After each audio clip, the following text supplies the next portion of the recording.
एक बार घने जंगल में बसे एक छोटे से गांव सारंगपुर में पिंकी नाम की एक अनाथ लड़की रहती थी। वह बहुत बुद्धिमान लड़की थी। वो हर दिन दूसरे गांव में जाकर फल और सब्जियां बेचा करती थी। एक दिन उसे दूसरे गांव से आने में देरी हो गई। वह अमावस्या की रात थी। वापस लौटते समय वह जंगल से गुजर रही थी कि तभी पिंकी की नजर एक पुराने महल के खंडहर पर पड़ी। उसने सोचा कि इस जंगल में ये किसका महल है जो अब खंडहर हो गया है। अरे ये क्या, इस जंगल में महल है जो अब एक खंडहर है। मुझे इस महल में जाकर देखना चाहिए। ये सोचकर वह खंडहर के अंदर चली गई। जैसे ही वह महल के अंदर पहुंची, वहां सब कुछ बहुत ही डरावना था। वो जैसे तैसे उस भयानक माहौल को नजरअंदाज करते हुए आगे बढ़ गई।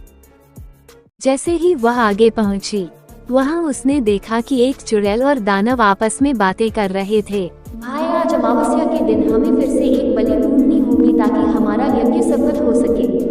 अब तक हम 99 बलि दे चुके हैं, अब हमें एक और बलि की आवश्यकता है।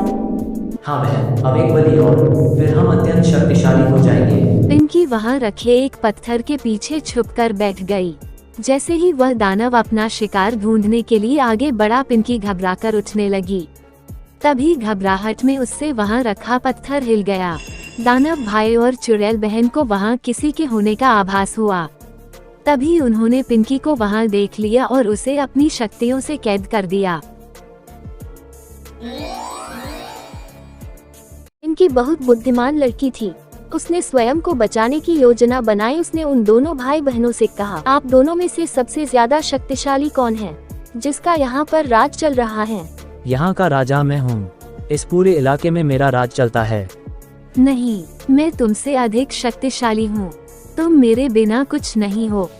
इस लड़ाई का फायदा उठाकर पिंकी ने खुद को बचा लिया। जैसे ही उसने खुद को छुड़ाया, वहाँ रखी जादुई मणि चमकने लगी। पिंकी ने जैसे ही मणि को उठाया, उसमें से एक प्रकाश निकला और वो दोनों दानव और चुड़ैल उस प्रकाश में खत्म हो गए।